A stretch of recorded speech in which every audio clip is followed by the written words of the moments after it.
We do continue here on the only digital radio show that is devoted exclusively to those underdogs. And we've got college football for this weekend. We've got NFL football looming. And who better to help me out?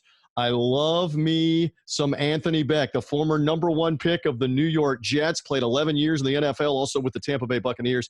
Anthony and I spend a lot of time chatting and conversing about football. He lives where I do here in the Tampa Bay area. He's anxious, like everybody is, to get the football season going, both college and pro. AB, how you feeling, brother? All good?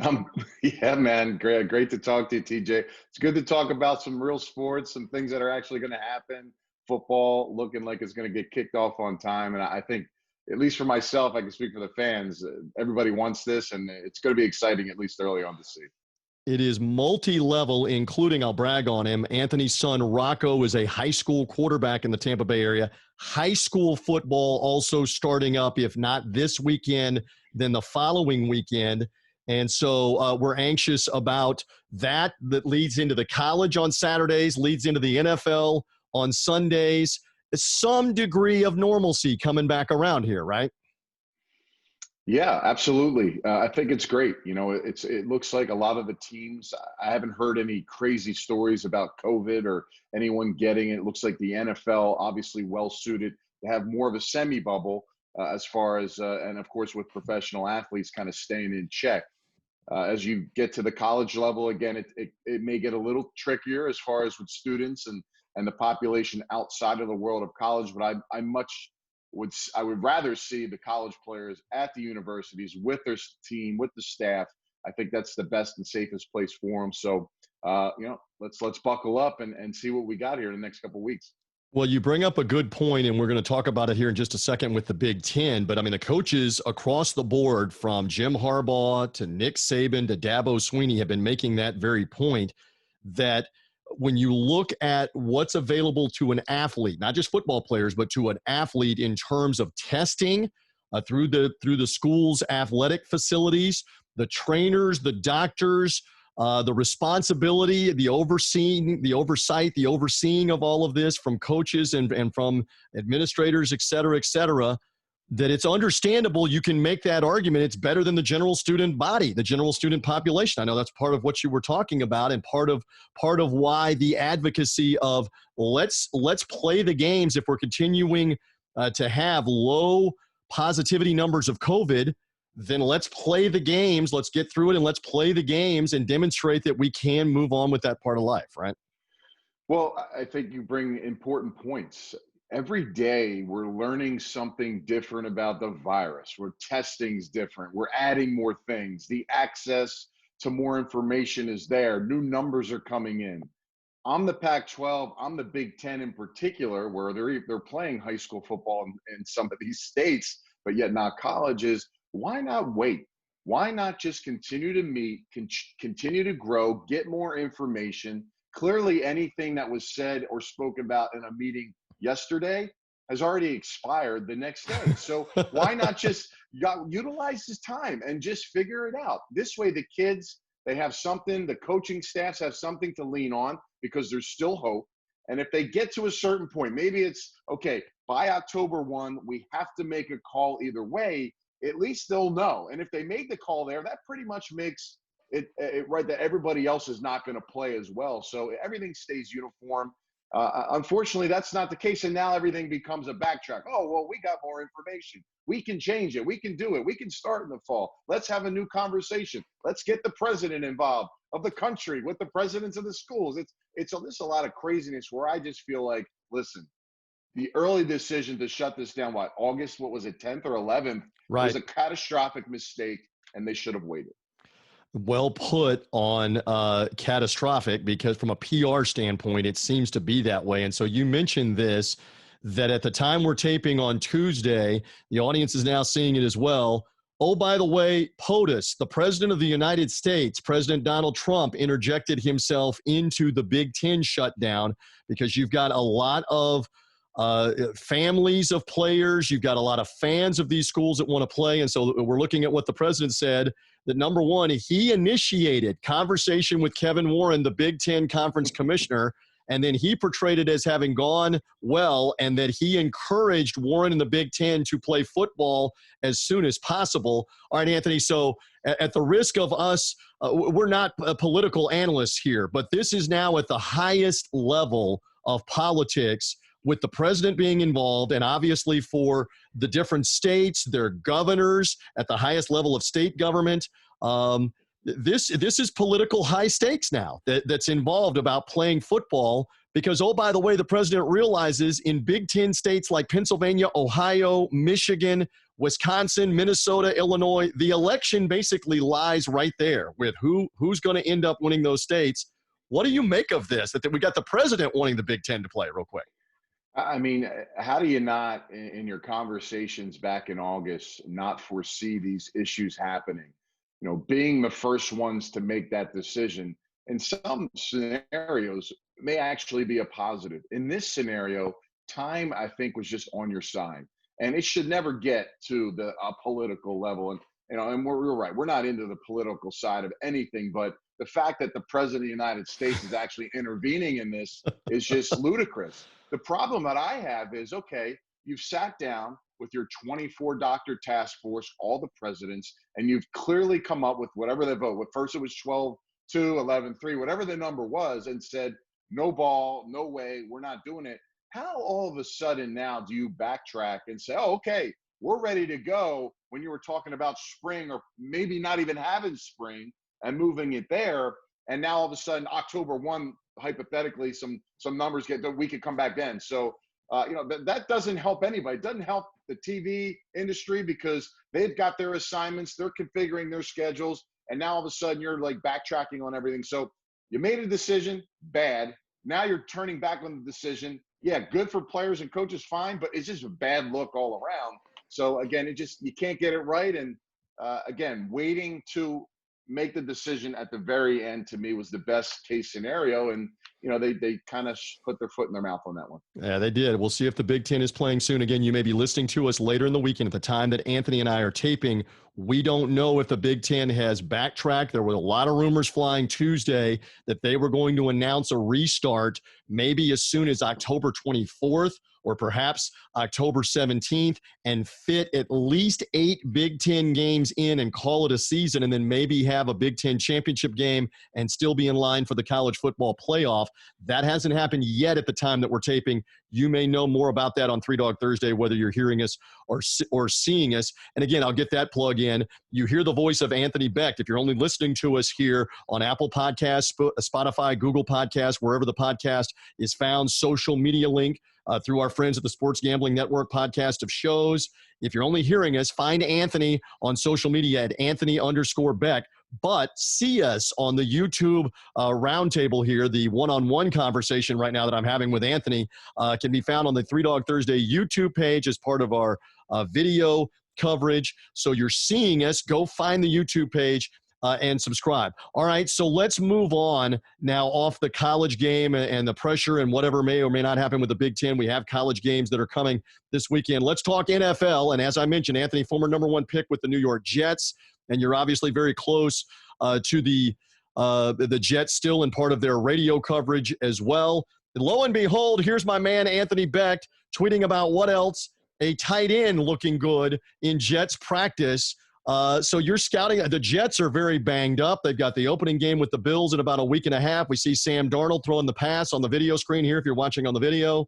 What about the Jets, Jets for this year?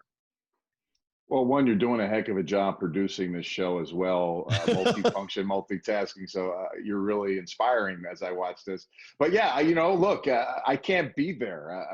We can't even go really without the process of getting to the field to actually seeing, if you could see anything, whether it's Tampa here or in New York. It's, we need these videos. And, obviously with my connects, your connects, we can talk to some coaches and get some updates and things of that nature. But, the one thing I can say about New York is right now they're nicked up. They got a lot of injuries across the board. That was a huge issue last season into the year, obviously starting with C.J. Mosley, who came out the gates before he got hurt in the fourth quarter of game 1 against the Bills, was probably the best player in the league defensively for 3 quarters in week 1.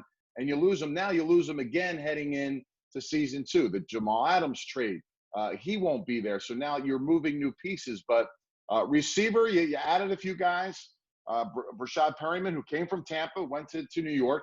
He's a little nicked up. He's been sitting on the sidelines. Your number one receiver pick, Denzel Mims, he isn't practiced. He hasn't practiced yet, period. So with a game looming here in less than whatever it is, 10, 11 days now, can he be ready and be up to speed with a hamstring injury that, and from my experience, when it feels great, you take one more week. So, growing that development with the receiving core with Sam Darnold is clearly an issue right now. Offensive line, I'm really excited about that. One positive area I think that's going to be huge for this football team. They went out and drafted the ginormous left tackle from Louisville, Mekhi Becton, 6'8", 330 pounds. And look, he's still a little raw, but he will start on the left side, which is a huge challenge for any rookie, regardless of where you are picked in the draft. And I think he's going to do a great job. He's massive. He's got huge wingspan. The pass protection is going to be a bigger deal now because of the span that he can cover. But I think also in the run game, where they had none of that last year with Bell, I think this year with Bell and the addition of Frank Gore, the draft pick of Florida product, LaMichael Pirine, they feel like they have a lot of depth now and the ability now to have that balance that they need to be more productive on offense.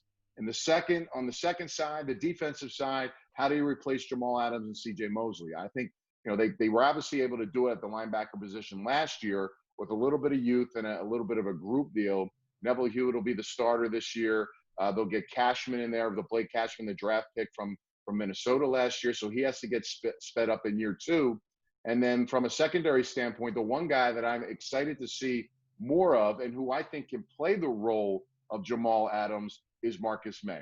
Marcus May, to me, again, another Florida product that came out, got drafted the same year as Jamal Adams, played safety. He kind of did what Jamal did in college. That's kind of what I saw him do in the box, be mobile, can blitz, can cover. He didn't get to do that with the Jets last couple of years because of Jamal. And from what I'm hearing, everything indications out of practice, he's been lighting it up, and defensive coordinator Greg Williams has utilized him to the fullest. So I'm excited to see him and some of the other prospects on this football team. But again, getting back healthy is going to be key because I know, Adam Gase wants to go into the season with a full product on the field. If you don't have that, any team doesn't have that, you're doomed for a lack of success.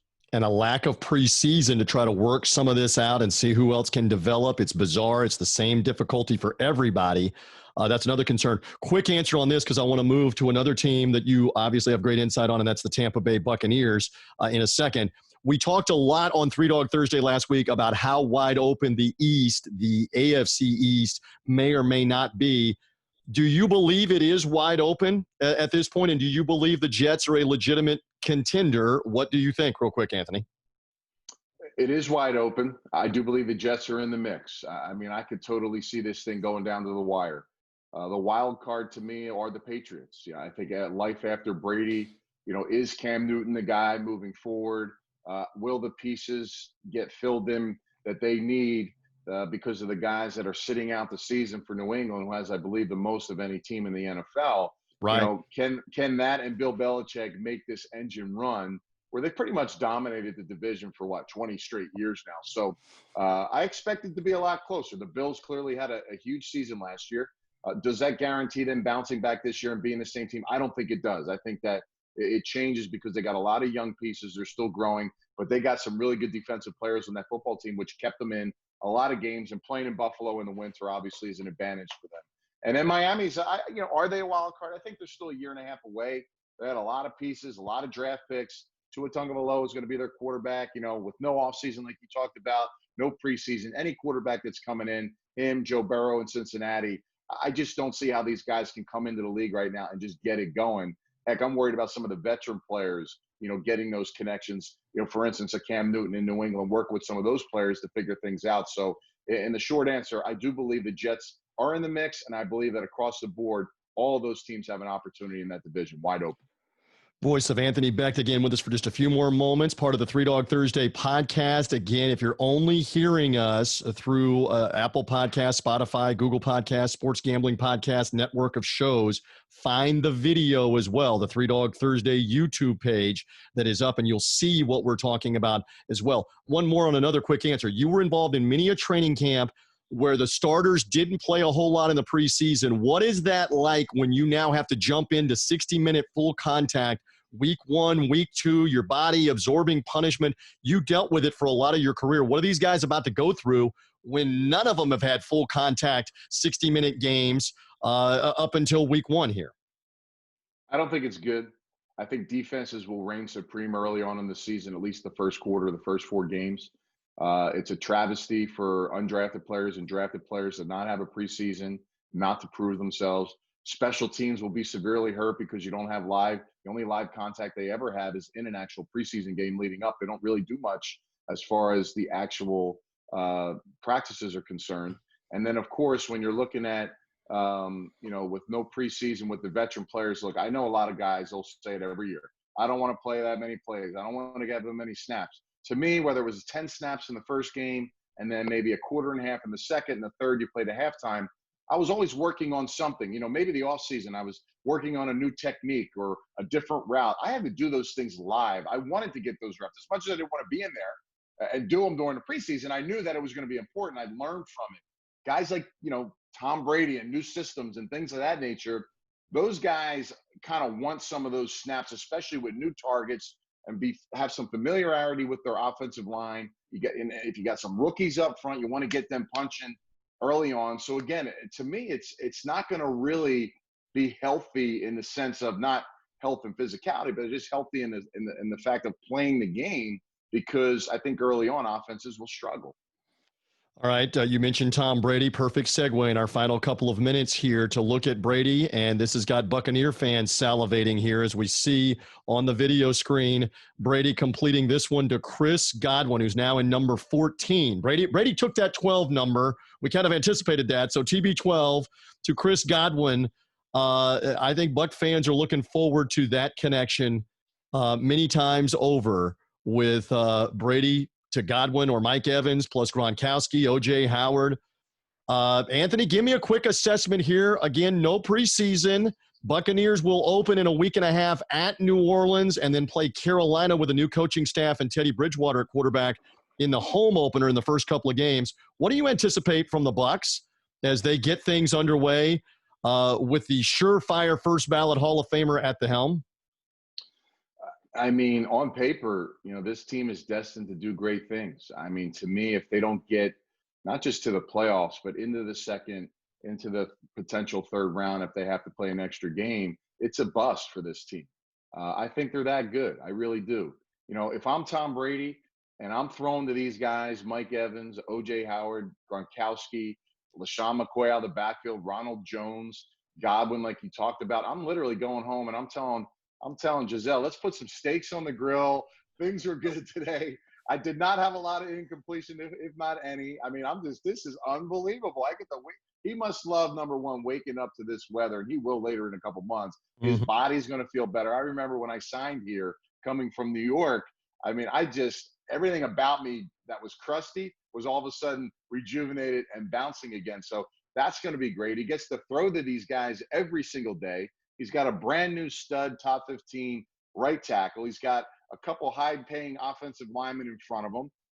What more do you want? And the defense coming off last year was one of the best playing defenses, top tackling, run-stopping defenses in the league last year. And to me, Todd Bowles is one of my favorite coaches in the NFL. So, as I look at this team, TJ, I'd be really disappointed. I don't care who's in the division if they didn't get themselves situated in a position to make a run, get into the playoffs, whether it's winning the division, getting in by the wild card, and then making a run and getting hot. And I think that's the time and the growth you'll see with Tom Brady and Gronkowski and some of these new guys. A lot of people are talking about, okay, Tom Brady's got to learn a system. It gets overwhelming. And I'm not worried about that. I'm worried about everybody else around Tom getting up to his level, getting up to what his expectation levels are in the situations, in the third and shorts, in the fourth and shorts, in the third and longs. in the go-to routes, the routes that he knows should be open.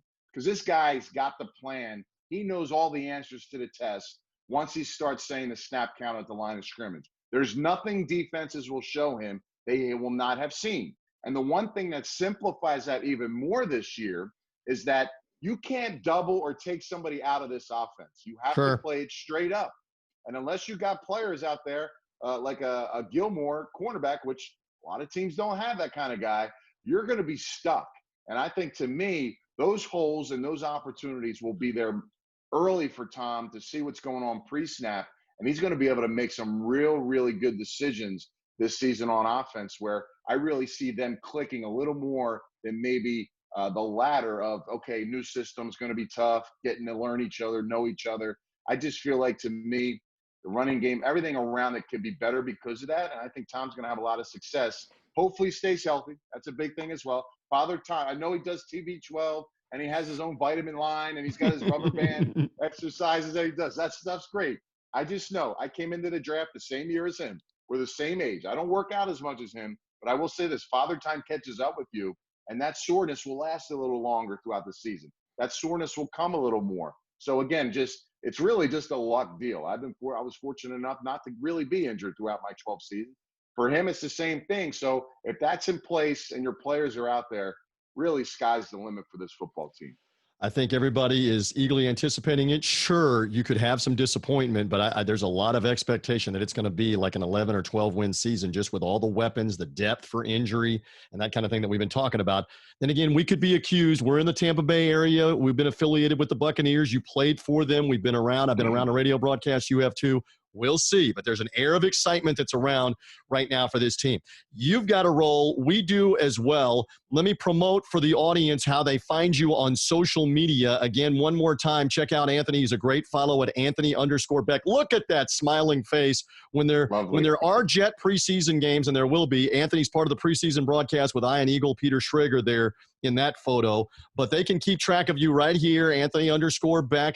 On this, and you're going to be updating the audience because you've got some different video things that you're going to be doing this season in addition to your Jets coverage, some different podcast things going on. So we want them to lock into you on social media there on your Twitter handle to find out much more. And, of course, as much as you let me bother you, I would love to have you back on this podcast and help come on anything that you're doing to help promote.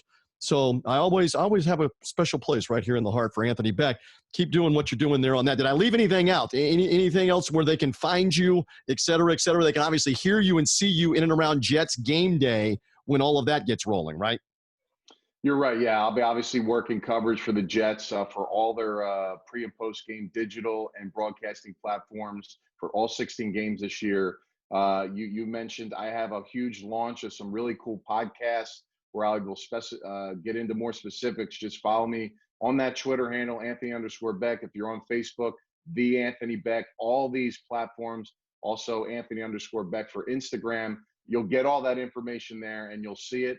I'm looking forward to a great season. I'm going to watch a lot of games, and hopefully we see with our local team here with Tampa. Hopefully we see them make the moves and do the things we want them to see, and then hopefully we can finish this season all the way through to Week 17 into the playoffs, because clearly, TJ, we have a big game here in the beginning of February that we would like to at least, enjoy and have fun with, which is the Super Bowl here in Tampa Bay.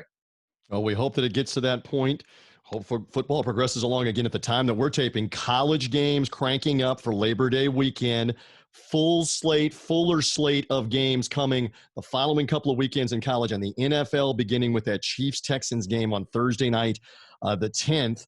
We'll get things rolling on the first weekend. Brady and the Bucs against the Saints as part of that first weekend as well. We're anxious for all of it. Anthony, thank you. Great stuff. I appreciate you hanging out with me on Dog Thursday, dropping some knowledge on the college and the NFL game. Any way that I can help you, you know that I will do that, but you're going to do great with your own stuff. Thank you, sir.